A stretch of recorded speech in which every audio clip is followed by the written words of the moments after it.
Bonjour mesdames, bonjour messieurs. Bonjour. Merci Yvon pour m'avoir convié à cette séance et surtout de l'avoir organisée parce que je pense que c'est un sujet important pour nous et c'est un sujet qui va continuer d'évoluer puisqu'on a encore beaucoup à apprendre de la biodiversité. Et c'est aussi à travers de nombreuses discussions qu'on a eues qu'on s'est rendu compte qu'il faut regarder autour de soi pour s'inspirer de tout ce qui est la nature et l'évolution à générer comme choses innovantes. Pour s'en inspirer. Alors je vais vous parler maintenant non pas de l'architecture comme Yvon vous l'a montré, mais de la partie bio-inspiration par rapport à la santé animale, santé humaine, mais également phytosanitaire.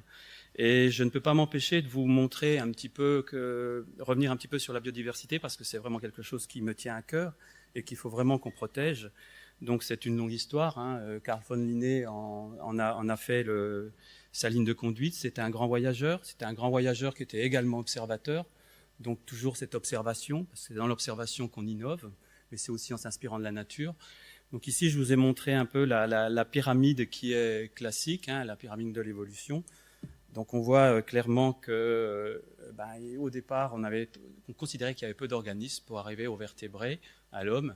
C'est une pyramide de l'évolution. Et si on l'inverse, on se rend compte qu'en fait, au niveau de la présence des organismes vivants, elle est particulièrement abondante dans tout ce qui est petits organismes, donc les plantes, les micro-organismes, les insectes, les invertébrés, pour aller aux vertébrés. L'estimation, si au départ on pensait qu'il y avait à peu près 6000 plantes, 4400 espèces d'animaux, à l'heure actuelle, on a une estimation qui est proche de 1,7 million, 350 000 plantes, 1,3 million d'espèces animales, et on pense qu'il en reste encore beaucoup à découvrir. C'est aussi sur les bases des travaux de Carl von Linné qu'on s'est inspiré, qu'on a classifié les organismes vivants en deux règnes, animal et végétal, et qu'on a eu aussi la définition des organismes avec deux noms, donc la partie binomiale. Alors je vais vous montrer plusieurs exemples qui sont tirés à la fois du monde animal. Il y aura à peu près 3 exemples par série, donc du règne végétal. Il y aura 3 exemples à partir de venin. Et il y aura 3 exemples à partir des molécules que vous produisez tous les jours, qui sont les molécules de la défense, et qui font partie de nos mécanismes de défense immunitaire, essentiellement de la réponse immunitaire innée. Ça, c'est essentiellement basé sur les travaux que j'ai réalisés dans le laboratoire de Jules Hoffman. Donc les premiers exemples, je pense que beaucoup d'entre vous les connaissent, c'est l'écorce de quinquina qui a donné la quinine.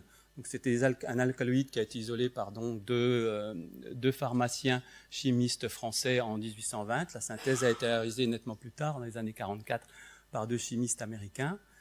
On se rend compte ici que c'est une petite molécule, donc alcaloïde, donc ce sont des molécules qui sont excessivement présentes dans les plantes. Et c'est cette pharmacopée des plantes qui est particulièrement recherchée à l'heure actuelle, aussi bien la pharmacopée chinoise que l'Amérique du Sud, pour découvrir de nouveaux composés actifs, puisque c'était des molécules ou des préparations qui étaient fortement utilisées par les Indiens, en tout cas pour tout ce qui est de la quinine, par les Indiens péruviens et boliviens, et c'est issu d'un arbre de la cordillère des Andes. Cette molécule est utilisée encore à l'heure actuelle pour les luttes contre le paludisme, antipaludéen. C'est aussi un analgésique et c'est aussi utilisé comme anti-inflammatoire. Un deuxième exemple que je voudrais illustrer ici concerne les molécules de Taxol et Taxotere, que vous connaissez beaucoup puisque ça a été découvert en grande partie en France. Et en tout cas, la synthèse a été réalisée par Pierre Potier en France. Et c'est une molécule qui est à l'heure actuelle encore une molécule utilisée au niveau contre le cancer. C'est un antinéoplastique, il est utilisé pour le cancer de l'ovaire, le cancer du sein et du poumon. Et en fait, ce mode d'action est un mode d'action via l'inhibition de la multiplication cellulaire, essentiellement. Et donc le nouveau composé, le premier composé avait été isolé à partir de l'if du Pacifique. Ce composé était extrait à partir de l'écorce. Donc il fallait à peu près 8 tonnes d'écorce pour arriver à produire 1 kg et quelques de molécules actives. Ça veut dire que très vite, on s'est rendu compte que ce n'était pas la meilleure approche pour protéger cet arbre. Et donc les travaux ont été réalisés sur l'if d'Europe, et là, ça a été réalisé à partir des aiguilles. Donc c'était nettement plus facile de disposer de grandes quantités d'aiguilles, mais c'était encore plus simple, quelque part, d'essayer entre guillemets, plus simple, essayer de trouver une méthode qui permette la synthèse de ce composé et de ne plus avoir affaire à la molécule naturelle. Donc ça, c'est les travaux qui ont été réalisés par Pierre Potier essentiellement et qui a mis en place une méthode de synthèse pour le docétaxel, donc son nom commercial, le Taxotere qu'on a actuellement sur le marché. Une troisième série de molécules ou de molécules qui a été isolée à partir donc cette fois-ci de la pervenche de Madagascar, ce sont les vincalcaloïdes. Ce sont des molécules qui sont également utilisées pour le traitement du cancer, donc le lymphome et les leucémies, cancer bronchique, cancer du sein. Ici, on a affaire aussi à des dérivés d'alcaloïdes et plusieurs molécules ont été mises sur le marché. Donc la molécule Taxotere, c'est commercialisé par Aventis. Et ici, au niveau de cette molécule, donc c'est à peu près les mêmes modes d'action. Hein. Il y a le dernier produit qui est commercialisé par la société Perfabre est Navelbine, qui est un alcaloïde qui a été commercialisé à partir de 1982 et qui est sur le marché. Donc, qui est utilisé également aussi pour le traitement du cancer. Il y a un article récent, un livre récent qui a été publié par l'historienne Muriel Leroux et la chimiste Françoise Guérit sur l'histoire du Navelbine et du Taxotere, qui sont deux composés importants, en tout cas au niveau qui ont rapporté beaucoup d'argent et de revenus de la vente des licences, au niveau du CNRS et de l'Institut des substances chimiques des substances naturelles. Maintenant, je vais passer à une autre série. Alors là, on a affaire à des petites molécules, on va dire alcaloïdes ou du biterpène. Donc, c'est des molécules relativement petites qui sont souvent des métabolites secondaires pour certaines. Et on va maintenant parler de molécules, de macromolécules biologiques. Donc, on va aller vers l'orientation vers les peptides et les protéines, tout doucement. Donc, la partie que je voudrais vous montrer ici concerne donc un milieu biologique excessivement étudié pour la recherche de molécules à propriétés biologiques, ça concerne les venins. Alors les venins, bien entendu, il y a des venins, il y a des animaux, donc on voit ici en rouge, c'est la partie, le nombre d'espèces, total d'espèces en bleu, et le nombre d'espèces venimeuses en rouge. Donc on voit ici que on retrouve donc des espèces venimeuses chez les grenouilles, on trouve également des espèces venimeuses chez les poissons, donc pas beaucoup par rapport au nombre d'espèces. Au niveau des cônes, donc les escargots de mer, donc on trouve un nombre important d'espèces venimeuses. Au niveau des scorpions, ils sont tous venimeux. Au niveau des espèces, donc des serpents, ce sont essentiellement les vipéridés, mais vous en avez par rapport à l'ensemble, donc il y a de quoi faire et de quoi trouver des molécules. Au niveau des cnidaires, ils sont tous venimeux. Au niveau des arachnides ou des araignées, plus précisément, on se rend compte qu'il y en a beaucoup qui sont venimeuses, soit par leur venin, soit par leurs poils, peuvent être des poils qui ont des molécules urticantes ou des molécules venimeuses. Et au niveau des insectes, au niveau des hyménoptères, simplement, on se rend compte qu'il y a effectivement un nombre important d'espèces venimeuses. Alors, c'est quoi le venin? Le venin, c'est, moi je dirais volontiers que c'est un mélange explosif. Ça sert à quoi? Alors, il y a ça sert déjà à se défendre, ça sert aussi à la prédation, donc pour la nourriture, et de temps en temps, ça sert aussi pour marquer son territoire ou être le maître d'un environnement. Ça, c'est le cas de l'ornithorynque qui, en période de reproduction, va se servir de sa glande à venin et de son aiguillon pour être le dominant. Donc, vous voyez, le rôle du venin, c'est pas simplement de se servir de cela pour la prédation, c'est aussi se défendre, mais c'est aussi protéger son territoire et protéger quelque part sa reproduction. Pardon. Oui. Ici, on va revenir un petit peu. Alors, la complexité d'un venin. Un venin, c'est composé de plein de molécules. Alors, il y a très peu d'alcaloïdes dans les venins, mais il y a énormément de sels. Alors, les sels, vous allez me dire, ça ne sert pas forcément à grand-chose, mais ça sert à protéger un environnement. Il y a des molécules qui sont actives ou de type allergène. Il y a des petites molécules, il y a des lipides, il y a des acides aminés libres, il y a des peptides et des protéines. Et c'est dans cette classe de peptides et de protéines qu'on trouve la majorité des toxines. Donc on va faire référence maintenant à des toxines. Donc si vous regardez ici, j'ai essayé de vous montrer combien, même si la biodiversité est importante en tant que nombre d'espèces, elle est aussi particulièrement intéressante au niveau de diversité moléculaire. Quand on regarde ici le nombre d'espèces, 44 000 espèces d'araignées, on a plus de 10 millions de peptides confondus, puisqu'un venin, ça peut varier entre quelques dizaines de molécules de type toxine jusqu'à plusieurs centaines. L'exemple des cônes est intéressant, puisque dans les cônes des escargots de mer, on trouve entre 100, 200, voire 300 molécules différentes, avec des propriétés prises individuellement qui peuvent être différentes, Mais si vous les mettez tout ensemble, ce qui est le cas d'un venin quand il est éjecté, il ne va pas se faire une sélection de je vais injecter tel type de molécule, mais je vais injecter un mélange complexe. Et ce mélange complexe, personne à l'heure actuelle ne sait réellement l'interpréter, puisque les effets synergiques sur des molécules sont rarement étudiés. On peut en étudier sur 2, 3, mais au-delà de 3, ça devient un casse-tête qu'il est impossible de gérer au niveau d'un défilé ou d'un déroulement pour le développement thérapeutique. Vous voyez un petit peu ici, ne serait-ce que les lézards, 200 espèces. À l'heure actuelle, on peut estimer qu'il y a 8000 peptides contenus dans les venins des lézards. Et alors, venin des lézards, ça peut être du venin classique, mais ça peut être aussi la salive qui est venimeuse. Ici, on arrive sur la partie venin issu donc de vertébrés. Alors, il y a plusieurs molécules qui sont à l'heure actuelle commercialisées, qui sont disponibles dans notre arsenal pharmaceutique.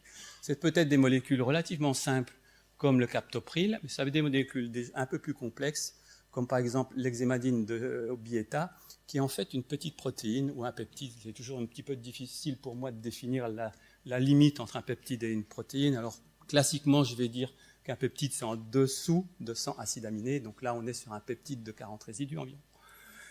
Ici, si on parle un petit peu de cette vipère brésilienne, donc qui est le Bothrops jararacus, alors ça, au Brésil, on vous parle de jararaca, donc vous savez tout de suite que c'est quelque chose qui est une vipère particulièrement dangereuse, mais c'est un peu la vipère fétiche brésilienne, et c'est effectivement au Brésil qu'a été isolé ce composé, le captopril. Alors, ce n'est pas réellement le captopril, c'est une protéine qui a été isolée, et à partir de là, l'homme a essayé de la rendre la plus simple possible, mais pour cela, il fallait comprendre ce mode d'action. Si vous comprenez le mode d'action, vous êtes capable de dire que sur un peptide ou une protéine, tel ou tel acide aminé est crucial pour sa fonction biologique. Et si vous avez ce point d'ancrage, à partir de là, vous pouvez vous amuser à la produire d'une manière synthétique, à organiser sa structure et en faire quelque chose qui est beaucoup plus développable au niveau pharmaceutique. Pourquoi ? Parce qu'elle est de petite taille, elle coûte moins cher à produire. Et puis si vous avez été innovant dans votre conception à partir de ce que la nature a généré, vous pouvez vous dire, je vais la rendre moins toxique, mais je vais la rendre plus efficace pour la pathologie que je veux traiter, et je vais la rendre surtout avec moins d'effets secondaires, avec une durée de vie qui peut être améliorée, ce genre de choses-là, c'est-à-dire qu'elle va être active plus longtemps en circulation. Donc tout ça a généré à partir d'une protéine un acide aminé sensiblement modifié. Donc là, on est dans quelque chose qui est facilement synthétisable à un coût de revient relativement bas. Donc c'est quelque chose qui est couramment utilisé pour le traitement de l'hypertension artérielle. Pourquoi ? Parce que c'est un inhibiteur de protéase et il agit au niveau de la conversion de l'angiotensine 1 en angiotensine 2 et à partir de là, il n'y a plus de production de vasopressine et d'aldostérone. Ça veut dire que vous contrôlez votre volume sanguin et vous contrôlez votre pression artérielle. Donc là, vous avez, lorsque vous êtes traité pour de l'hypertension artérielle, ça fait partie de l'arsenal thérapeutique. Ensuite, on arrive aussi à une molécule ici qui a été isolée à partir de la salive du monstre de Gila, donc que l'on trouve au Mexique, mais qu'on trouve aussi dans le désert de l'Arizona. Cette molécule, donc, elle s'appelle hexématide, elle est dérivée de l'extendine 4, un petit peptide, et elle est utilisée pour le traitement du diabète de type 2, parce que là aussi, elle a une activité sur le contrôle de la production d'insuline sans créer d'hypoglycémie. Donc voilà aussi un genre de molécule qui est sur le marché. Ici, c'est la société Bristol Myers Squibb qui la commercialise. Maintenant, on va arriver sur une molécule sensiblement encore plus complexe, qui est un petit peptide aussi, et qui n'a jamais été modifiée. Et en fait, c'est une toxine, une oméga-conotoxine. Ça s'appelle le ziconotide. Donc, c'est vendu sous la forme, le nom commercial est le Prialt. Ça a été approuvé en 2004. C'est la société Elan Corporation qui l'a produit. Et c'est issu à partir d'un mollusque gastéropode, donc le cône mage, ou Conus magus. Vous voyez ici que, outre avoir généré une molécule d'intérêt thérapeutique, elle est aussi capable, le cône est aussi capable de générer, non pas un harpon. Et lui, c'est un chasseur.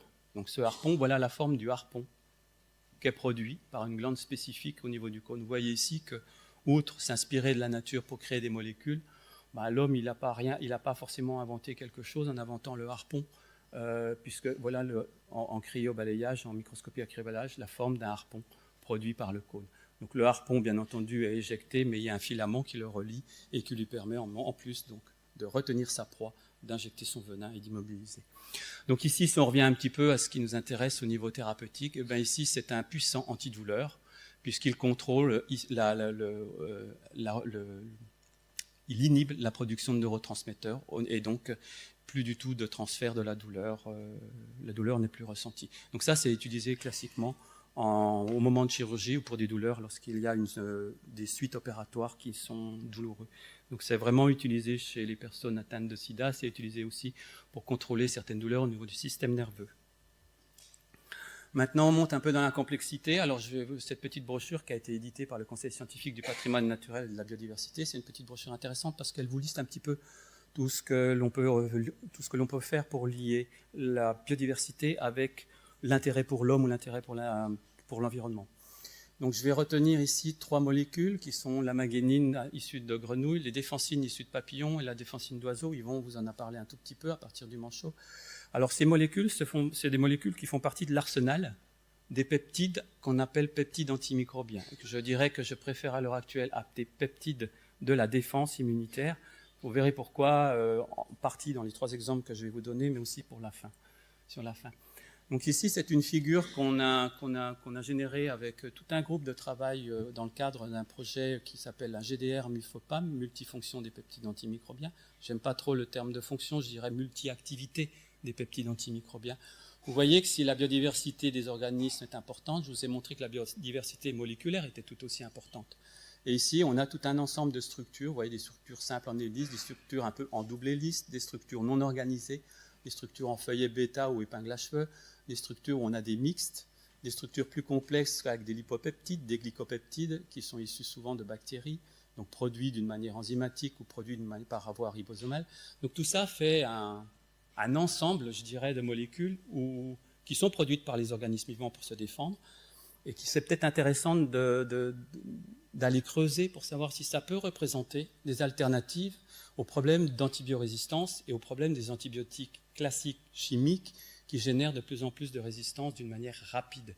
Donc, est-ce que ça représente une des voies pour créer de nouveaux antibiotiques? Donc ça, c'est ce qu'on pense être. Donc, la première molécule qui a été mise dans l'étude, c'est une molécule qui est la magnénine, qui a été développée par Michael Zasloff. Alors, cette molécule, elle est issue de la peau de crapaud, et elle est produite par la peau de crapaud, pour être ce qui permet au crapaud d'être dans un environnement septique particulièrement fort, sans avoir de problème de cicatrisation. En fait, c'était un pur accident si cette molécule a été trouvée. Elle a été trouvée parce que la personne s'intéressait à la régénérescence, et donc greffait des xénopes, et elle s'est rendue compte que les greffons n'étaient jamais rejetés et qu'il n'y avait aucune infection autour du greffon. La molécule a été isolée, c'est une petite chaîne d'acides aminés, 22 résidus, facile à synthétiser, elle a été synthétisée, elle a été menée jusqu'en phase 3, elle a été testée sur des patients, malheureusement la FDA l'a rejetée dans les années 2010, quelque chose comme ça, et une société a repris les études sur cette molécule, elle a été développée en fait pour traiter les infections au niveau des ulcères des pieds, chez les diabétiques, parce que c'est des infections qui sont fréquentes. Et c'était été développé sous la forme d'une crème, Logilex, qui est reprise à l'heure actuelle par cette société. Donc, par contre, les dernières données qui ont été émises en 2016 montrent qu'il n'y a pas d'efficacité supérieure à ce qui existe sur le marché. Donc, pour l'instant, ce n'est pas gagné pour avoir cette molécule sur le marché. Maintenant, je vais vous parler de 2 molécules, les défensines. Alors ça, c'est un art phylogénétique qui m'a été confié par Delphine Destoumi-Gazon, qui travaille à Ifremer, qui a fait une étude phylogénétique des défensines. On voit qu'ici, les défensines sont des molécules qui sont omniprésentes chez les organismes vivants. Ici, on parle des vertébrés, des invertébrés, mais elles sont également présentes chez les plantes, pardon. Alors, la société Entomède a développé une molécule qui est une molécule antifongique. Et cette molécule, c'est une défensine qui a été isolée à partir de papillons. Cette molécule, à l'heure actuelle, les études du mode d'action sont en cours afin de permettre de la rendre moins complexe à produire. Elle a été produite par voie recombinante, 1 kg. Ça reste encore un coût élevé. Mais elle a quand même une vocation à être utilisée comme molécule antifongique, essentiellement pour les traitements d'aspergillose. Le dernier modèle, c'est le modèle que je discutais avec Yvon. Ça concerne le manchot. Et en l'occurrence, le manchot est capable de préserver sa nourriture dans son estomac et pour cela, il met en veille ou il tue certaines bactéries impliquées dans la digestion. Et cette molécule, donc, comme vous avez dit Yvon, elle a des propriétés qui sont intéressantes pour le traitement de pathologies humaines, à savoir staphylocoque doré, mais également des aspergilloses invasives. elle a une propriété intéressante, c'est qu'elle conserve son activité en présence saline. Donc là, nous sommes toujours en cours d'étude pour cette molécule. Alors pour finir, je voulais vous montrer cette diapositive. En fait, c'est un couteau suisse. Et en fait, toutes ces molécules qui sont issues de la réponse immunitaire, elles n'ont pas qu'une fonction antibactérielle, c'était plutôt circonstancielle, puisqu'on savait que chercher des activités antibactériennes à l'époque. Elles sont aussi antifongiques, mais elles ont tout un panel de fonctions, comme par exemple la conservation alimentaire chez le manchot, mais également elles permettent de contrôler le pelage du chien. Donc, ce sont des choses un petit peu surprenantes, mais ce sont des choses qu'il faut considérer que les fonctions, on ne les trouve pas. Plus on a de tests à notre disposition, plus on est capable de trouver de fonctions pour ces molécules. Donc, je voulais remercier rapidement ici les personnes qui m'ont accompagné au cours de ma vie scientifique. Maurice Durchon, André Werber, Haruo Kanatani au Japon, Jules Hoffman, Yvon Lemao, mes collaborateurs et étudiants. Je vous remercie pour votre attention.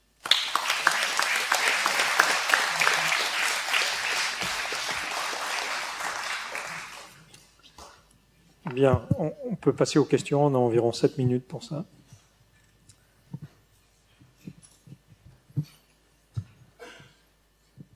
Moi, j'ai un petit commentaire. Il y a aussi l'artémisinine, qui a été quand même un grand antipaludéen qui vient d'un végétal. Donc ça, je crois qu'il devrait figurer dans votre liste aussi. Oui, j'ai pas fait une liste la plus exhaustive possible. J'ai essayé de retenir certaines choses. La morphine, c'est pareil. C'est quelque chose aussi qui est isolé à partir d'une plante et qui n'a pas été mentionné.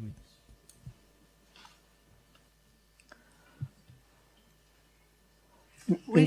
Oui. Je voudrais vous poser une question sur le blob dont on parle beaucoup en ce moment, qui est entre l'animal et le végétal. Je voulais savoir si c'est quelque chose de sérieux et si on peut en attendre des utilisations ou peut-être une nouvelle classification entre justement l'animal et le végétal. Donc ça, c'est pas une question très facile pour moi pour essayer de vous répondre. Je dirais que la classification entre le règne animal et végétal est si c'est ça la question, il y a des classifications qui peuvent être discutées par rapport à la manière dont l'organisme ou la génétique a apporté beaucoup si elle apporte des solutions, elle également, elle apporte aussi des questions. Effectivement, la transition entre les deux règnes n'est pas simple pour certains organismes et elle a été déjà, de toute façon, largement discutée, même au préalable. Hein. Donc, personnellement, je ne peux pas trop vous apporter de réponse supplémentaire. Une question sur les venins. Là. Comment se fait-il que donc on a des insectes qui sont particulièrement venimeux? Qu'est-ce qui fait comment est-ce que on étudie le fait, par exemple, que les araignées soient particulièrement venimeuses? Est-ce que c'est une... Alors, je pense que la position entre l'espèce venimeuse ou non venimeuse dans un même ordre, par exemple, je pense que l'environnement dans lequel évolue l'organisme est quelque chose qui a sélectionné le besoin d'avoir un environnement où le mode de chasse, le mode de prédation est quelque chose qui a dû orienter à un moment donné ou à un autre un organisme vers pour survivre, avoir la nécessité d'avoir un venin. Je pense que faut vraiment pas oublier que l'environnement a conditionné le développement des espèces quand même. Et un venin est un venin qui évolue dans le temps. Un venin, quand vous collectez un venin, ou qu'on appelle ça traire, un animal venimeux, si vous prenez un venin frais, la composition n'est pas la même qu'un venin qui a quelques jours, semaines. Et la qualité du venin va aussi dépendre de l'alimentation qui sera trouvée par l'organisme venimeux.